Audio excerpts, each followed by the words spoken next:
আজকের আলোচনার বিষয় বৃষ রাশির মৃগশিরা নক্ষত্র। মৃগশিরা নক্ষত্র হলো মঙ্গলের নক্ষত্র।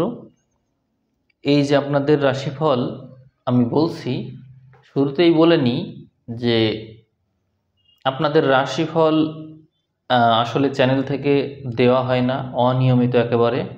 কিন্তু এখন থেকে আপনাদের রাশিফল আশা করছি নিয়মিতভাবেই আপনারা পাবেন। আসলে চ্যানেলের ভিউ কম হলে সিরিয়াল অনেক পিছনে চলে যায়। আমি সবচেয়ে বেশি ভিউ যাদের হয় তাদেরগুলো আগে দিই, সিরিয়াল করে করে দিই। কাদের ভিডিও আগে থাকবে এটা আমি মাসের শুরুতেই নির্ধারণ করে ফেলি, করে তারপরে দিই। তো আপনারা চেষ্টা করবেন ভিডিওগুলো একটু শেয়ার করার, যাতে করে ভিডিওর ভিউয়ের সংখ্যা বাড়ে। এটা অনেকেই মনে করেন যে এটা আমার লাভ, কিন্তু আমার চাইতে আপনাদেরই বেশি লাভ মনে করি। কারণ কোনো চ্যানেল আপনারা পাবেন না যেখানে এতগুলো নক্ষত্রের রাশিফল দেওয়া হয়। আপনারা দেখবেন এই চ্যানেলের ভিতরে প্রচুর পরিমাণে রাশিফল আছে এবং প্রত্যেকটা নক্ষত্রের জন্য আলাদাভাবে রাশিফল তৈরি করা হয়ে থাকে। এই জন্য আপনারা যদি এই চ্যানেলে কন্ট্রিবিউট করেন তাহলে আমিও আপনাদের হেল্প করতে পারবো আশা করছি। তো আমি শুরু করি। আপনাদের বৃষ রাশি অর্থাৎ চন্দ্র বৃষতে জন্ম সময় ছিল, অতএব আপনাদের মধ্যে চন্দ্রের যে বৈশিষ্ট্য সেগুলো আছে। মানে আপনারা জন্মগতভাবেই মানুষের সাথে ভালোভাবে মিশতে পারেন, মানুষের সাথে মিষ্টি করে কথা বলতে পারেন। এবং শুধু আপনাদের মধ্যে যে কমনীয় এবং নমনীয় স্বভাব তা কিন্তু না। যেহেতু আপনাদের নক্ষত্র মঙ্গলের, অতএব আপনারা হঠাৎ করে রেগেও যেতে পারেন। মানে আপনারা পিতা এবং মাতা উভয় বৈশিষ্ট্য একসাথে রাখতে পারেন নিজেদের মধ্যে। আপনারা একজনের সাথে খুব বেশি স্নেহ প্রদর্শন করতে পারেন তার প্রতি, আবার হঠাৎ করে চোখ বড় বড় করে তাকালেন, শাসন করলেন, এটাও পারেন। আপনাদের মধ্যে দুই বৈশিষ্ট্যই আছে, এটা একটা আপনাদের বিশেষ গুণ। আপনাদের মূল নক্ষত্রের অধিপতি মঙ্গল এই নভেম্বর মাসে পুরোটা সময় এই রাশির উপর দৃষ্টি দিয়ে রাখবে এবং সপ্তমে নিজের ঘরে অবস্থান করবে। এটি একটি শুভ ঘটনা, অর্থাৎ আপনার জীবনসঙ্গী প্রতিষ্ঠিত হবে, বিজনেসে এই সময়ে ভালো করবে। এবং যদি তার সাথে আপনার কোনো দ্বন্দ্ব না থাকে তাহলে সার্বিক বিষয় অনেক বেশি শুভ হবে। আর যদি তার সাথে আপনার দ্বন্দ্ব থেকে থাকে তাহলে এ সময়ে মামলা মোকদ্দমা, সাংসারিক ঝামেলা, এরকম নানান সমস্যা আপনি দেখতে পাবেন। তো আমি আশা করছি আপনার সংসার জীবন ভালো আছে। যদিও এখানে চতুর্থে কেতু আছে, সংসার জীবন অশান্তি থাকার বিশেষ সম্ভাবনাও রয়েছে। পঞ্চমে শুক্র নিঃস্ত দেখাই, আপনার রাশির অধিপতি শুক্র নিঃস্ত, যার কারণে রিলেশন থেকে সমস্যা এবং এই রিলেশন পরবর্তীতে রিলেশন ভেঙে যাওয়া বা ব্রেকআপ হওয়া, এই প্রবণতাগুলোও দেখায়। তো সংসারের ক্ষেত্রেও অশান্তি, রিলেশনের ক্ষেত্রেও অশান্তি রয়েছে। কিন্তু যাদের সম্পর্কগুলো ভালো আছে তারা আবার একটু মনোমালিন্য হলেও আলটিমেটলি সম্পর্কটা আপনারা টিকিয়ে রাখতে পারবেন যদি একটু চেষ্টা করেন। মাথা ঠান্ডা রাখলেই সম্ভব। এখানে বৃহস্পতির সুদৃষ্টি আছে, যার কারণে আপনার নিজের উপর যে কন্ট্রোল, সেই কন্ট্রোলটা আপনি ধরে রাখতে পারবেন যদি আপনি চেষ্টা করেন। কারণ এখানে মঙ্গলের সাথে বুধ আছে, আপনি মাথা গরম করলেও বিবেচনা বোধ আপনি হারাবেন না। এদিকে বৃহস্পতির দৃষ্টি থাকবে, অতএব আপনি কখনোই আউট অফ কন্ট্রোল, এটা কখনোই আপনার সাথে হবে না। আপনি রাগের মাথায় এমন কিছু করে ফেলবেন না যাতে করে কারোর বড় ধরনের ক্ষতি হয়ে যায়।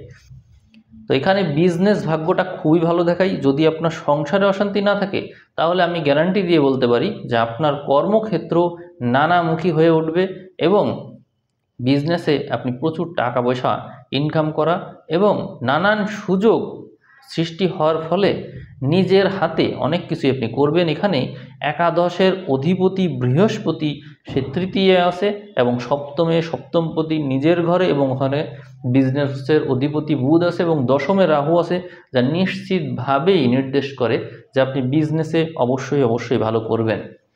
যদি আপনার জন্ম সময়টা ভালো হয়ে থাকে, মানে জন্ম সময়ে গ্রহের অবস্থানটা যদি ভালো হয়, তাহলে অবশ্যই এই ঘটনাগুলোই নভেম্বরে আপনার সাথে ঘটবে। এছাড়াও শনি আছে একাদশে, এই শনি আপনার রাশি সাপেক্ষে একটা শুভ গ্রহ। সে হিসাব করলে এখানে দেখা যাচ্ছে নবম এবং দশমপতি, সে আছে একাদশে। অতএব শনির যে শুভ প্রভাব এটি কিন্তু আপনি পাচ্ছেন। তো শনির কাছ থেকে শুভ প্রভাব পাওয়া এত সোজা কাজ না। শনি আবার দৃষ্টিও দিয়ে রেখেছে আপনার এই রাশিতে। অতএব আপনার সাথে সর্ব বিষয়ে শুভ হোক সেটি কামনা করি। এবং এখানে আমার প্রেডিকশন অনুযায়ী এখানে চতুর্থের কেতু সংসারে একটা ঝামেলা সৃষ্টি করে রাখতে পারে। তো সংসারের বিষয়টা বাদ, কারণ সংসার দুই রকম ঘটনাই ঘটাতে পারে। এক হচ্ছে সংসার ভেঙে যেতে পারে, সংসারে অশান্তি হতে পারে এটি। আরেকটা হচ্ছে সংসারে আপনি সময় দিতে পারছেন না, আপনি এতই ব্যস্ত যে আপনি সংসারে সময় দিতে পারেন না। এই দুটো ঘটনা ঘটতে পারে। তো কোনো ক্ষেত্রেই সংসারে মানে শান্তিটা খুব বেশি দেখা যাচ্ছে না। মানে এক হলো আপনি সংসারে সময় দিতে পারেন না, কর্ম নিয়ে খুব ব্যস্ত। আরেকটা হচ্ছে সংসারই থাকছে না, সংসারই ভেঙে যাচ্ছে। আপনার কর্মব্যস্ততা বৃদ্ধি পাচ্ছে হচ্ছে সংসারকে সামলাতে, এবং মামলা মোকদ্দমা এবং থার্ড পার্টির আগমন এবং তাদের পিছনে আপনার যথেষ্ট অর্থ ব্যয়, এরকম প্রবণতাও নির্দেশ করে। সেক্ষেত্রে আপনি আপনার সময়কে যদি সঠিক দিকে ফ্লো করাতে পারেন তাহলে আপনি এখান থেকে অবশ্যই অবশ্যই লাভবান হবেন। এখানে শুক্রকে আমরা মাসের একেবারে শুরুর দিকে এবং অক্টোবরের পুরো মাসের অন্তত 28 দিন, টোটাল 28 দিন, তো দেখা যাবে যে অক্টোবরের দীর্ঘ সময় শুক্র নিঃস্বস্থ ছিল। ফলে এটি হচ্ছে আপনার পঞ্চম ঘর, রাশির অধিপতি নিঃস্বস্থ থাকা পঞ্চম, এটা খুব ভালো লক্ষণ না। সেক্ষেত্রে কারোর সাথে যদি আপনার রিলেশন থাকে সেখান থেকে ভালো মতো আপনি প্রতারিত হবেন এবং সেখানে অর্থ নষ্ট এবং মানসিকভাবে দুঃখ কষ্ট পেয়ে জর্জরিত হয়ে যাবেন। নভেম্বরের শুরুর সপ্তাহ পর্যন্ত আপনার এই প্রভাব চলবে এবং দ্বিতীয় সপ্তাহে গিয়ে মানসিকভাবে ভেঙে পড়বেন। এই যে আমি যখন কথা বলছি, আজকে আমি রাশিফল দিচ্ছি, আজকে 4 তারিখ, তো 4 তারিখ থেকে আপনি অলরেডি দেখবেন আপনি মানসিকভাবে ভালো নেই, মানসিক একটা কষ্ট পাচ্ছেন। এখন সেই কষ্ট কিসের কষ্ট? ষষ্ঠ ঘরে চতুর্থপতি নিঃস্বস্থ হয়ে থাকা ভালো লক্ষণ না। সেই ক্ষেত্রে মনের কষ্ট থাকবে আপনার। আর এই মনের কষ্টটা কি কারণে? মনের কষ্টটা বিপরীত লিঙ্গের মানুষের কারণে হতে পারে, রোগ ব্যাধির কারণে হতে পারে, আবার ঋণগ্রস্ত আছেন, অন্যের কাছে দেনা আছেন, আবার হচ্ছে কেউ ধার নিয়েছে টাকা দিচ্ছে না, এরকম নানান বিষয় রয়েছে। কিন্তু আপনি দুঃখ কষ্টেই আছেন, এটা আমি শিওর। এছাড়াও সপ্তম ঘরে যে মঙ্গল বুধ আছে এটা আপনাকে টেনশনে রাখবে সবসময়। আপনার স্নায়ু সচল থাকবে, আপনি ঘুমালেন ঠিকমতো ঘুমটাও হতে চাইবে না। কেন হতে চাইবে না? কারণ এখানে আপনার যে দ্বাদশপতি মঙ্গল, সে এই আপনার সপ্তমে বসেছে এবং সপ্তমপতি সপ্তমেই আছে। সেক্ষেত্রে দেখা যাবে যে আপনার হাজব্যান্ড বা আপনার যে স্পাউস বা ওয়াইফ, তার উপর আপনার নির্ভরশীলতা অনেক বেড়ে যাবে। এটা একটু ভালো করে বোঝেন যে আপনার জীবনসঙ্গী অথবা বিজনেস পার্টনার বা আপনি যার সাথে কাজ করেন তার উপর আপনার নির্ভরশীলতা এই সময় অবশ্যই বেড়ে যাবে। এখানে সবচেয়ে যে জিনিসটা জরুরি সেটা হচ্ছে মঙ্গল প্রধান মানুষ হিসেবে আপনার মধ্যে দেখা যায় যে আপনি সব কিছুকে ডিরেক্টলি এক্সপ্রেস করে ফেলেন, মুখের উপর বলে দেন। এই মাসে তো এটা হবেই, এই নভেম্বর মাসে এই জিনিসটা খুব প্রবলভাবে দেখা যাবে যে আপনি মুখের উপর কথা বলে দিচ্ছেন, প্রতিবাদ করছেন, খুব কথা ধরে ফেলছেন এবং সাথে সাথে অ্যাকশান নিচ্ছেন। কিন্তু এই কাজটা করা যাবে না। যদি আপনি টেকনিক্যালি যে কোনো বিষয় মোকাবেলা করেন, অর্থাৎ সাথে সাথে রাগ না করে বিষয়টা বোঝার চেষ্টা করা এবং কি করলে আপনার ভালো হয় এবং পরিস্থিতিকে সামাল দেওয়া যায়, টেকনিক্যালি এগোলে আপনি লাভবান হতে পারবেন। এই বিষয়টি মাথায় রেখে যদি এগোন তাহলে সকল সমস্যার সমাধান সম্ভব। এই কথা বলার কারণ আছে। এর কারণ হচ্ছে আপনার চতুর্থপতি হচ্ছে রবি। এই রবি নিঃস্বস্থ থাকবে মাসের প্রথম 15 দিন, অতএব সাবধান। তো এই প্রথম 15 দিন নিঃস্বস্থ থাকলে আপনার তো সংসার জীবন এবং মানসিক বল ভালো থাকবে না, এবং এর আগেও আপনি যথেষ্ট বিধ্বস্ত ছিলেন। আপনার চতুর্থে কেতু বসে আছে, মানে মানসিকভাবে যদি আপনি স্ট্রেংথ না পান তাহলে হতাশার কারণে আপনি কোনো কিছুই করতে পারবেন না, বিষণ্ণতা আপনার পিছু ছাড়বে না, কোনো দিকই পাবেন না, সবসময় একটা মনে ভার ভাব কি করা যায় মাথায় আসছে না। আরেকটা হলো উদ্ভ্রান্ত দিগ্ভ্রান্ত হওয়া, হ্যাঁ, এরকম সম্ভাবনা রয়েছে। তো আমি বলবো বিপরীত লিঙ্গের মানুষের সাথে যদি আপনার কোনো রিলেশন থেকে থাকে তাহলে সেই বিষয়টা আগে সমাধান করেন, না হলে আপনার লাইফে ঝামেলা আছে। এই মাসের শেষের দিকে শুক্র যখন সপ্তমে ঢুকবে তখন মঙ্গল শুক্র একত্র হচ্ছে রবির সাথে, এবং 3-4টা গ্রহ আপনার সপ্তম ঘরে বৃশ্চিকে আসার কারণে রিলেশন নিয়ে একটা বড় ধরনের ঝামেলায় আপনি পড়ে যাবেন। যদি আপনার একাধিক রিলেশন থেকে থাকে তাহলে অনলাইন কনসালটেশনের মাধ্যমে সমাধান নিতে পারেন। আমাদের এই যে চ্যানেল এর থাম্বনেইলে এবং ডেসক্রিপশন বক্সে নাম্বার দেওয়া থাকে, আপনি ওই নম্বরে যোগাযোগ করে কনসালটেশন নিতে পারবেন, তবে এটা চার্জ প্রদান করতে হবে। এখানে দশম ঘরে যে রাহু আছে আপনার কর্মের দিক নানা দিক করে তুলবে, অর্থাৎ আপনি যদি স্কিলড হন, নানান বিষয়ে আপনার স্কিল থাকার কথা, আপনি কম্পিউটার বা আইটি এই বিষয়ে স্কিল থাকবেন এমনটা আমি মনে করছি, কারণ মঙ্গল প্রধান মানুষ কখনো বেকার থাকতে পারে না এবং তারা আনস্কিলড হতে পারে না, তারা অবশ্যই পরিশ্রমী হয় এবং টেকনিক্যাল বুদ্ধি তাদের ভালো থাকে, কর্মজ্ঞান তাদের ভালো আছে। সেক্ষেত্রে রাহু আপনাকে নানান বিষয়ে পারদর্শিতা দেবে, আপনি নানান বিষয়ে ভালো করার জন্য কাজ করতে পারবেন। কিন্তু ওই যে বললাম বিপরীত লিঙ্গের মানুষের প্রতি আপনার বিশেষ দুর্বলতা।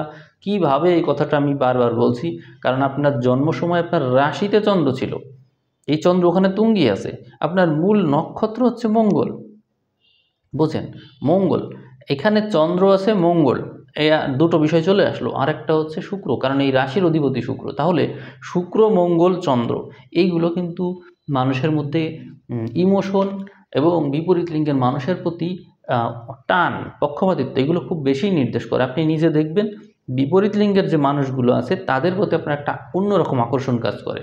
এখন তারা হচ্ছে এই মাসে এবং এই গত অক্টোবর এই সময়ে আপনার বিশেষ দুর্বলতার কারণ হয়েছিল অলরেডি। আর জন্ম সময় যদি আপনার এই গ্রহগুলো ভালো অবস্থানে না থাকে তাহলে তো আজীবনীয় সমস্যায় আপনি ভুগবেন। তো মঙ্গল যেহেতু স্ট্রং হয়ে পড়েছে এবং শুক্রও সেখানে আসছে, রবিও সেখানে আসছে, তো মেইন গ্রহগুলো সব এক জায়গায় আসছে, অতএব সমস্যায় তো আপনি পড়তে যাচ্ছে। কিন্তু এইটার ভিন্ন ডিরেকশন হচ্ছে কর্মক্ষেত্রে এবং চাকরি ক্ষেত্রে, ব্যবসা ক্ষেত্রে, এগুলো ক্ষেত্র হিসেবে যথেষ্ট ভালো রয়েছে। যদি আপনার সংসার বিষয়ে এবং বিপরীত লিঙ্গের মানুষের বিষয়ে কোনো সমস্যা না থাকে তবে এগুলো ঘটবে আপনার সাথে। তো আপনি দেখেন যে আপনার ওই প্রবলেমগুলো আছে কিনা, না থাকলে আপনি বিজনেস এবং চাকরি বাকরির ক্ষেত্রে ভালো করে প্রিপারেশন নিন, কারণ আপনার সময়টা ভালো। এদিকে অনেকেই সন্তান নিতে চান, তো আমি বরাবরই বলে আসছি যে 16 থেকে 24 পর্যন্ত সময়টা ভালো আছে, এই সময় আপনারা সন্তান নিতে পারেন। আর পড়াশোনার ক্ষেত্রে বলবো চতুর্থের কেতু সবসময় যে কোনো বিষয়ে লেগে থাকা, এক টানা লেগে থাকা, যদি কোনো একটা বিষয় নিয়ে আপনি এক টানা লেগে থাকতে পারেন তাহলে ওই বিষয়ে আপনি অবশ্যই সাকসেসফুল হবেন, কারণ কেতু যেখানে বসে ওই ঘরের পুরো প্রভাবটা সে নিয়ে ফেলে এবং মানুষ ধ্যানস্থ হলে ওই বিষয়ে সিদ্ধি লাভ করে। ধ্যানস্থ মানে আমি শুধু ওই বিষয়টা নিয়েই আসি, নিমগ্ন হয়ে যাওয়া, এইভাবে মানুষ ভালো করে। এবং আমি দেখেছি অনেকেই বলেছে যে আমি কোনো একটা বিষয় নিয়ে যখন লেগেছিলাম তখন খুব ভালো করেছি, এর কারণ হচ্ছে তার কেতু পাওয়ারফুল। আপনার চতুর্থে কেতু আছে মানে আপনাকে সব কিছু থেকে বিচ্ছিন্ন করে রাখবে, আপনি কোনো কিছুতেই মনোনিবেশ করতে পারবেন না কেবল একটা বিষয় ছাড়া। যদি আপনি একটা বিষয়ে মনোনিবেশ করেন তাহলে অবশ্যই সাফল্য লাভ করবেন। তাহলে হতাশার তো আসলেই কিছু নেই, সময় বদলায় এবং মানুষের সেই অনুযায়ী তার কর্মকাণ্ড অ্যাক্টিভিটি বদলাতে হয়, এভাবেই কিন্তু সাফল্য আসে। পরিস্থিতিকে বুঝতে হবে, এটি হচ্ছে মূল কথা। তো আমি আজকের রাশিফল এখানে শেষ করছি। সবাই ভালো থাকবেন, ধন্যবাদ।